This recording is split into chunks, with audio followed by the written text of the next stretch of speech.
6व्या टप्प्यात आज देशात लोकसभेच्या 58 जागांसाठी मतदान पूर्ण. 8 राज्य आणि केंद्रशासित प्रदेशांमध्ये पार पडलं मतदान. 6व्या टप्प्यात संध्याकाळी 5 पर्यंत 57.60% मतदान. पश्चिम बंगालमध्ये विक्रमी 70% तर उत्तर प्रदेशात सर्वात कमी मतदान. 6व्या टप्प्यात धर्मेंद्र प्रधान, मनेका गांधी, बांसुरी स्वराज, राज बब्बर आणि कन्हैया कुमार हे नेते निवडणुकीच्या रिंगणात. मेहबूबा मुफ्ती, मनेका गांधींसह अनेक दिग्गजांची प्रतिष्ठा पणाला.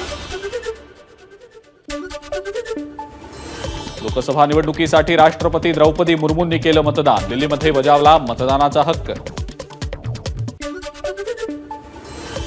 उपराष्ट्रपती जगदीप धनखड यांनी केलं मतदान. भारत ही जगातील सर्वात सक्रिय आणि प्रभावी लोकशाही, त्यामुळे मतदान करणं ही आपली जबाबदारी, धनखड यांचं वक्तव्य.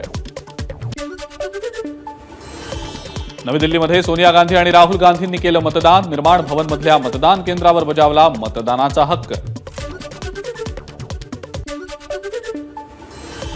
प्रियंका गांधी आणि त्यांच्या मुलांनीही बजावला मतदानाचा हक्क. रेहान वाड्रा आणि मिराया वाड्रा यांनी दिल्लीमध्ये केलं मतदान.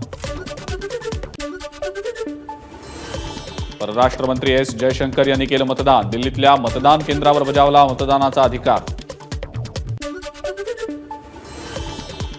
लोकशाहीत अधिकार वापरा आणि विकसित भारतासाठी मतदान करा. भाजपच्या उमेदवार बांसुरी स्वराज यांचं मतदारांना आवाहन.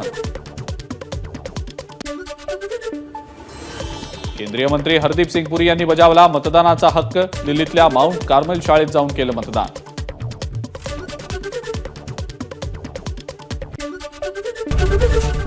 एबीपी माझा, उघडा डोळे बघा नीट.